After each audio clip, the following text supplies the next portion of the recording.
হচ্ছে আমরা rapid action battalion এই নির্বাচনকে সুষ্ঠুভাবে সম্পন্ন করার জন্য, আইন শৃঙ্খলা পরিস্থিতি ভালো রাখার জন্য দীর্ঘদিন যাবতে শিডিউল ঘোষণার আগ থেকে আমরা কাজ করে আসছি। আমরা আমাদের যে ম্যান্ডেটেড কাজ, অবৈধ অস্ত্র উদ্ধার, সন্ত্রাসী গ্রেপ্তার, এই কার্যক্রম আমাদের জোরালো ছিল এবং গত প্রায় 1.5-2 মাসে আমরা অসংখ্য অস্ত্র উদ্ধার করতে সক্ষম হই। ইভেন গতকালকেও আমরা কুমিল্লা থেকে বিপুল সংখ্যক অস্ত্র উদ্ধার করি এবং আজকেও দেশের বিভিন্ন অঞ্চলে এই অস্ত্র উদ্ধার, বেশ কিছু অস্ত্র উদ্ধার হয়েছে। এবং আমাদের যে লক্ষ্য ছিল নির্বাচনকে সুষ্ঠু করার জন্য আইন শৃঙ্খলা পরিস্থিতি যেভাবে ভালো রাখা দরকার, যতটুকু ভালো রাখা দরকার সেইভাবে আমরা কাজ করে আসতেছিলাম। তো আমরা এই পর্যন্ত আমরা একেবারে প্রাক নির্বাচন সময়ের একেবারেই শেষ প্রান্তে, আগামীকালে নির্বাচন হতে যাচ্ছে। তো আমরা 3টা ফেজে ভাগ করেছিলাম: নির্বাচন পূর্ব সময়, নির্বাচনের দিন এবং নির্বাচন পরবর্তী সময়। তো নির্বাচন পূর্ব সময়টি আমরা ইনশাল্লাহ ভালোভাবেই সম্পন্ন করেছি, খুব ছোটখাটো 2-1টি ঘটনা ছাড়া। এখন আমাদের লক্ষ্য আজকের এই নির্বাচন পূর্ব বাকি সময়টা সুন্দরভাবে যাতে আইন শৃঙ্খলা পরিস্থিতি ভালো থাকে সেই জন্য আমরা কাজ করে যাচ্ছি। কালকে নির্বাচন, সে নির্বাচনের জন্য আমাদের যে প্রস্তুতি সম্পূর্ণ হয়েছে অলরেডি। আমরা এবার স্ট্রাইকিং এবং মোবাইল হিসাবে কাজ করব। সারা বাংলাদেশের 64 জেলা এবং 8টি মেট্রো এলাকায় আমাদের টিম চলে গেছে এবং গত 8 তারিখ থেকেই তারা মোতায়েন আছে এবং কাজ করে যাচ্ছে। কালকেও তারা কাজ করবে। আমরা আশা করি কালকের নির্বাচনটি সুন্দর, সুষ্ঠুভাবে সম্পন্ন হবে, কোনো রকম গোলযোগ, বড় ধরনের গোলযোগ ছাড়াই। এরপরে নির্বাচন পরবর্তী আইন শৃঙ্খলা রক্ষার জন্য আমাদের পর্যাপ্ত ব্যবস্থা আছে। তাহলে আমরা আশা করতে পারি যে নির্বাচন পূর্ব সময়টি আমাদের যতটুকু প্রত্যাশা ছিল, জনগণের যতটুকু প্রত্যাশা ছিল, আমি মনে করি তার চেয়ে একটু ভালোভাবেই শেষ হয়েছে। নির্বাচনের দিনটিও আপনারা বা আমরা যেভাবে প্রত্যাশা করি তার চেয়ে ভালো হবে, এটি আমরা আশা রাখি। তো আমরা আশা করব সকলের সম্মিলিত প্রচেষ্টায় এই নির্বাচনটি সুন্দর এবং সুষ্ঠুভাবে সম্পন্ন হবে। আপনাদেরকে অসংখ্য ধন্যবাদ। আপনার নির্বাচনে জঙ্গি হামলার যে থ্রেট, আমরা মনে করি কোনো থ্রেট নেই, তারপরও আমরা সতর্ক অবস্থায় আছি।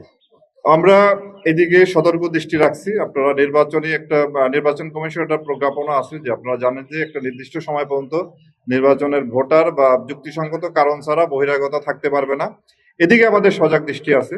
আমরা সাসপেক্টেড জায়গায় যদি বহিরাগতর উপস্থিতি এরকম যদি আমাদের নজরদারিতে আসে, অবশ্যই আমরা আইনানুগ ব্যবস্থা গ্রহণ করব। আপনার এটি গোয়েন্দা তথ্যের ভিত্তিতে আপনার ঝুঁকিপূর্ণ না বলে আমরা বলি এটা গুরুত্বপূর্ণ, অধিক গুরুত্বপূর্ণ এবং সাধারণ কেন্দ্র। সেই কেন্দ্রে যে স্ট্যাটিক যে ফোর্স, সেই এই বিবেচনায় সেখানে মোতায়েন হয়েছে এবং আমরা যারা স্ট্রাইকিং হিসাবে আছি, সেনাবাহিনী, বিজিবি, আপনার কোথাও কোথাও কোস্টগার্ড আছে, নৌবাহিনী আছে, এয়ারফোর্স আছে, আনসার আছে, পুলিশ এবং আমরা সংশ্লিষ্ট যিনি রিটার্নিং অফিসার আছেন, ওই জেলার জেলা প্রশাসক কিংবা পুলিশ সুপার যে আছেন, উপজেলার যিনি নির্বাহী কর্মকর্তা, থানার ভারপ্রাপ্ত কর্মকর্তা, এরা ওই যে লোকাল যারা আছেন তাদের সাথে আমাদের যে স্ট্রাইকিং বা মোবাইল যে আছে, এরা সমন্বয়ের মাধ্যমে কাজ করবে। সুতরাং ওই অর্থে একেবারে ঝুঁকিপূর্ণ বলতে আপনি যেটা বুঝাচ্ছেন সেই রকম আমরা আশঙ্কা করি না। আমরা আশা করি আমাদের যে পরিমাণ জনবল, সর্বাধিক পরিমাণ আইন শৃঙ্খলা রক্ষাকারী বাহিনী এবার মোতায়েন আছে। তো প্রযুক্তিগত যে সক্ষমতা, এটা অন্যান্য বারের চেয়ে সবচেয়ে বেশি। আমাদের আপনার অলমোস্ট প্রতিটা কেন্দ্রে সিসিটিভি আছে, পুলিশের প্রায় 25,700 মতো বডি ক্যাম আছে, এছাড়া ড্রোন আছে, আমাদের র্যাবের dog squad, bomb disposal team, helicopter, এগুলিও আছে। এরপরে আপনার যত ধরনের প্রযুক্তিগত যে সক্ষমতা, এটা অন্যান্য বারের চেয়ে বেশি।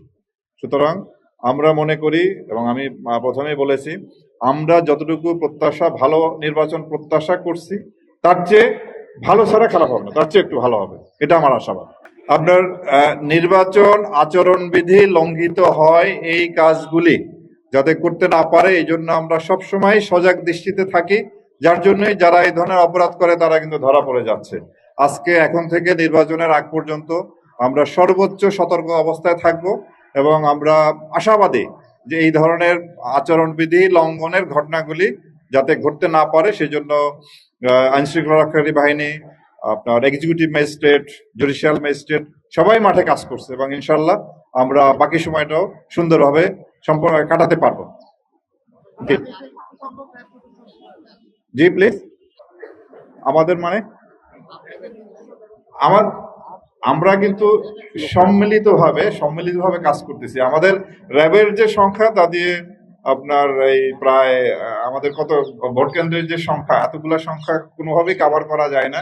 আমরা সবগুলি বাহিনী সমন্বিতভাবে এবং আমাদের মধ্যে একটা চমৎকার সমন্বয় আছে, সেইভাবে কাজ করতেছি। আমরা মানে যে ড্যামেজ যতখানি সম্ভব ড্যামেজ কন্ট্রোল করার জন্য আমরা চেষ্টায় আছি। আমরা আশা করব কোনো কেন্দ্রে কিছু হবে না, এটা হলো আমাদের প্রত্যাশা। তারপরও যদি কোথাও এই ধরনের বিশৃঙ্খল ঘটনা ঘটে, আইন শৃঙ্খলা রক্ষাকারী বাহিনী যথোপযুক্ত ব্যবস্থা নিবে এবং আপনার যদি ভোট গ্রহণের মতো পরিবেশ না থাকে তাহলে ভোট গ্রহণ বন্ধ থাকবে। যদি ওই কেন্দ্র একেবারেই বন্ধ করা হয় কিংবা নির্বাচন কমিশনও বলেছে যদি ভোট গ্রহণ সম্ভব না হয় ওই কেন্দ্র প্রয়োজন হলে ওই আসনের ভোটও বন্ধ হতে পারে যদি নির্বাচন কমিশন যেরূপ মনে করবে। সুতরাং একটা দুইটা কেন্দ্রে যদি এই ধরনের গন্ডগোল হয় সেখানে পরে আবার ভোট হবে, আমরা বেশি শক্তি নিয়ে সেখানে করবো। আমরা আশা করি কোথাও এই ধরনের ঘটনা ঘটবে না, এটা আমরা আশা করি। তারপরও ঘটলে আইনানুগ যে প্রক্রিয়া আমরা সেটা নিব। আর নির্বাচনে আপনারা প্রশ্ন করতে পারেন যে ঝুঁকি অবশ্যই আছে, ঝুঁকি কেন থাকবে না। তো আমি মনে করি এইবার নির্বাচনে ঝুঁকি তাদের আছে যারা নির্বাচনকে ব্যাহত করতে চাবে, নির্বাচনে জাল ভোট দিতে যাবে, নির্বাচনের ব্যালট বাক্স ছিনতাই করতে যাবে, নির্বাচন কেন্দ্রে আক্রমণ করবে। এদেরকে বোধহয় প্রচন্ড ঝুঁকির মধ্যে এবার পড়তে হবে এবং নির্বাচনের ফলাফল যদি মেনে না নিয়ে তারা যদি নাশকতা বিশৃঙ্খলা তৈরির চেষ্টা করে আমরা সর্বোচ্চ কঠোর ব্যবস্থা গ্রহণ করব। এখানে আমরা কোনো রকম হেজিটেট করব না, সর্বোচ্চ কঠোর ব্যবস্থা গ্রহণ করব। যদি ঝুঁকি যদি কারো থাকে, যারা আইন ভঙ্গ করবে, আইন অমান্য করবে, আইন বিরোধী কাজ করবে, ঝুঁকিটা তাদের। আমাদের মনে করি কোনো ঝুঁকি নাই, কারণ আমরা আইন অনুযায়ী কাজ করব, আইনের যে ম্যান্ডেট সেই অনুযায়ী আমরা কাজ করব। আপনাদের সকলকে অসংখ্য ধন্যবাদ।